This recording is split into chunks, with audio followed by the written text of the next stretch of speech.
আসসালামু আলাইকুম সুপ্রিয় শিক্ষার্থীবৃন্দ, আশা করছি তোমরা সবাই ভালো আছো। তো আজকের এই ভিডিওতে তোমাদের জন্য আরো একটি ম্যাজিক্যাল ক্লাস নিয়ে আসলাম। ম্যাজিক্যাল ক্লাস এই কারণে, কারণ রাইট ফর্মস অফ ভার্ব তোমরা উত্তর লিখবা অটো আনসার। ভাবা যায় রাইট ফর্মস ভার্বে অটো আনসার? অনেকে ভাবতেছে এটা কি বলে, অবিশ্বাস্য। তোমাদের জন্য এই অবিশ্বাস্য কাজটাকে আমি করে দেখেছি একদম ইজিয়েস্ট ওয়েতে। অটো আনসার কি কি হতে পারে একদম জাস্ট দেখবা কি কি শব্দ আছে, কিছু শব্দ দেখাই দেবো, ওই শব্দগুলো থাকলেই একটা আনসার, ফিক্সড আনসার হবে, অটো আনসার। তাহলে রাইট ফর্মস অফ ভার্বের অটো উত্তর আমরা আজকে শিখব। তো অটো উত্তরগুলোর মধ্যে একটা হচ্ছে ভার্বের সাথে আইএনজি, অর্থাৎ আমাদের কিছু নির্দিষ্ট শব্দ থাকবে, সেই শব্দগুলো দেখলেই আমাদের ভার্বের সাথে আইএনজি হবে। যেমন ধরো অটো নিয়ম, বাক্যের একদম প্রথমে গ্যাপ থাকলে ভার্বের সাথে আইএনজি। অর্থাৎ যদি এমন হয় যে বাক্যটা শুরুই হয়েছে গ্যাপ দ্বারা, বাক্যটা শুরু হয়েছে কি দ্বারা? গ্যাপ দ্বারা। অর্থাৎ বাক্যের একদম প্রথমে যদি গ্যাপ থাকে তাহলে কি হবে? যেমন ধর আমি একটু উদাহরণ দিই তোমাদের। Dash is a noble profession. এখানে ধরো ব্র্যাকেটে আছে টিচ, ভার্বটা দেওয়া আছে। তাহলে এই যে দেখো বাক্যটা শুরু হয়েছে কি দ্বারা? গ্যাপ দ্বারা না? তো এরকম যদি বাক্যের একদম প্রথমে যদি গ্যাপ থাকে তাহলে কি করবা? যে ভার্বটা দেওয়া থাকবে সে ভার্বের সাথে শুধুমাত্র আইএনজি যোগ করে দিবা, উত্তর হয়ে গেল। তাহলে এটা ছিল আমাদের প্রথম অটো আনসার। অর্থাৎ ভার্বের সাথে আইএনজি হবেই কখন? যখনই দেখবা গ্যাপটা আছে বাক্যের একদম শুরুতে, তখন আমাদের ব্র্যাকেটে যে শব্দটা আছে জাস্ট তার সাথে আইএনজি যুক্ত করে দিবা। এক্ষেত্রে খেয়াল রাখবা যে শব্দটা দেওয়া থাকবে সেই শব্দের শেষে যদি ই থাকে তাহলে ই বাদ দিয়ে আইএনজি যোগ করতে হবে। এটা হচ্ছে আমাদের প্রথম অটো আনসার। দ্বিতীয়টা, হোয়াইল এর পর গ্যাপ থাকলে ভার্বের সাথে আইএনজি। অর্থাৎ এই যে WHILE এই শব্দটা যদি গ্যাপের আগে থাকে, ঠিক আগে যদি হোয়াইল থাকে তাহলে ভার্বের সাথে আইএনজি। যেমন হোয়াইল ড্যাশ ক্রিকেট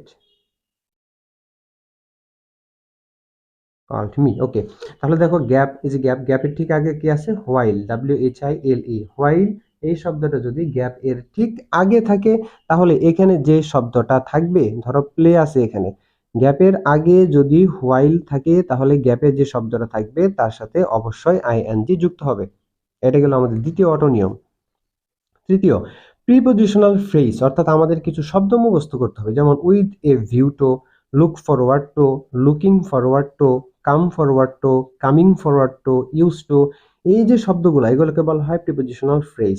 গ্যাপ এর আগে যদি এই শব্দগুলো পাও, অর্থাৎ ধরো গ্যাপের আগে আছে উইথ এ ভিউ টু, অথবা গ্যাপের ঠিক আগে আছে look forward to, looking forward two, এই যে শব্দগুলা যদি গ্যাপ এর ঠিক আগে তুমি পাও তাহলে কোনো কথা নাই, ব্র্যাকেটে যে শব্দটা থাকবে তার সাথে আইএনজি যুক্ত করে দিবা।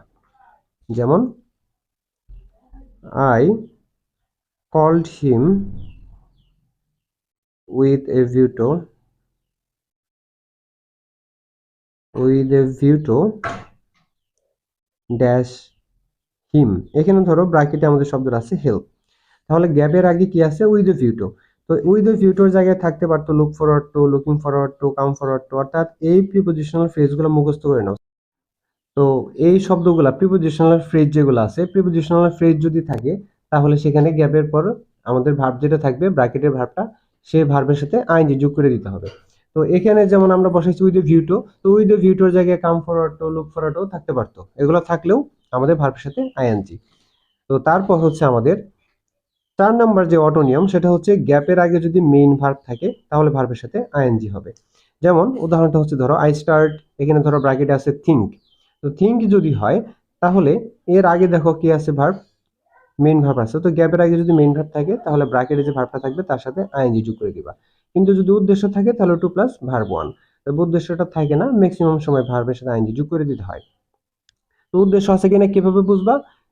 গ্যাপের আগে যে ভার্বটা থাকবে তাকে হোয়াই বা কেন দ্বারা প্রশ্ন করলে যদি পরের অংশ উত্তরটা পাও তাহলে টু প্লাস ভার্ব ওয়ান, আর উত্তর যদি না পাও তাহলে ভার্বের সাথে আইএনজি।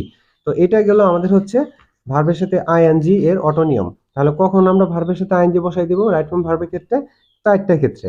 যখন দেখবো বাক্যের প্রথমে গ্যাপ আছে তাহলে ব্র্যাকেটে যে শব্দটা থাকবে তার সাথে আইএনজি। হোয়াইল এর পরে যদি গ্যাপ থাকে তাহলে ভার্বের সাথে আইএনজি। যদি with a view to, look forward to, looking forward to prepositional ফ্রেজের পরে গ্যাপ থাকে তাহলে ব্র্যাকেটের শব্দের সাথে আইএনজি। এবং শূন্যস্থানের আগে যদি মেইন ভার্ব থাকে সেক্ষেত্রেও ব্র্যাকেটের শব্দের সাথে আইএনজি যোগ করে দিব। তো এটা হচ্ছে আমাদের ভার্বের সাথে আইএনজি যুক্ত এর অটোনিয়াম। এবার পড়বো আমরা ভার্ব 3 এর অটোনিয়াম, অর্থাৎ কোন ক্ষেত্রে আমরা অবশ্যই শুধু ভার্ব 3 বসাবো। এই শব্দগুলো মুখস্থ করে নাও।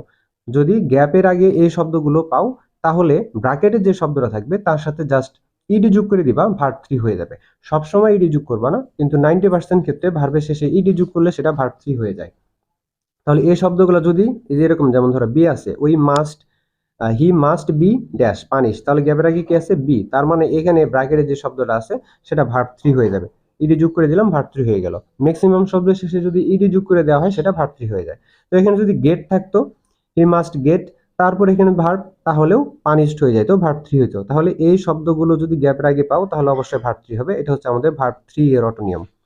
তো তারপর কখন আমরা অবশ্যই হ্যাভ, হ্যাজ প্লাস ভার্ব 3 বসাবো, যখন yet, already, recently, ever, just now এই শব্দগুলা বাক্যের যে কোনো অংশে যদি থাকে তাহলে ব্র্যাকেটে যে শব্দ আছে সেই শব্দের আগে বাক্যের সাবজেক্ট অনুসারে হ্যাভ অথবা হ্যাজ বসায়া যে শব্দটা থাকবে তার ভার্ব 3 করে দিলেই হয়ে যাবে। এবার আমরা একটা নিয়ম দেখব, যে নিয়মটা থাকলে অবশ্যই ভার্ব 1ই হবে, যে টেন্সে থাকুক না কেন ভার্ব 1 হবে। সেটা কখন?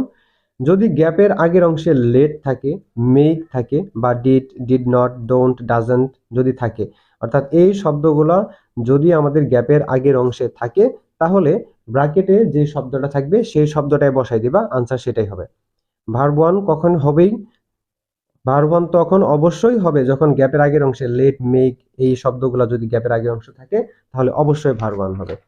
আরেকটা নিয়ম জানিয়ে রাখবা যে লেস্ট যদি থাকে, গ্যাপের আগের অংশে যদি লেস্ট থাকে তাহলে কি করবা, শুধুমাত্র গ্যাপে যে শব্দটা আছে তার আগে শুড বসাবা এবং তারপর ব্র্যাকেটে যে শব্দটা আছে ওই শব্দটা হুবহু বসাই দিবা। এটা হচ্ছে লেস্টের নিয়ম। তো এই হলো আমাদের রাইট ফর্ম অর ভার্বের কয়েকটা অটো আনসারের নিয়ম। আশা করছি তোমরা ভালোভাবে শিখতে পারছো। তো এরকম শর্টকাট ভিডিও পাওয়ার জন্য চ্যানেলটা সাবস্ক্রাইব করে রাখো, একটা লাইক দিও, কমেন্টস করে, এবং চ্যানেলটা সহ ভিডিওটা শেয়ার করে দিও। আসসালামু আলাইকুম সুপ্রিয় শিক্ষার্থীবৃন্দ, আশা করছি তোমরা সবাই ভালো আছো। তো আজকের এই ভিডিওতে তোমাদের জন্য আরো একটি ম্যাজিক্যাল ক্লাস নিয়ে আসলাম। ম্যাজিক্যাল ক্লাস এই কারণে, কারণ রাইট ফর্মস অফ ভার্ব তোমরা উত্তর লিখবা অটো আনসার। ভাবা যায় রাইট ফর্মস ভার্বে অটো আনসার?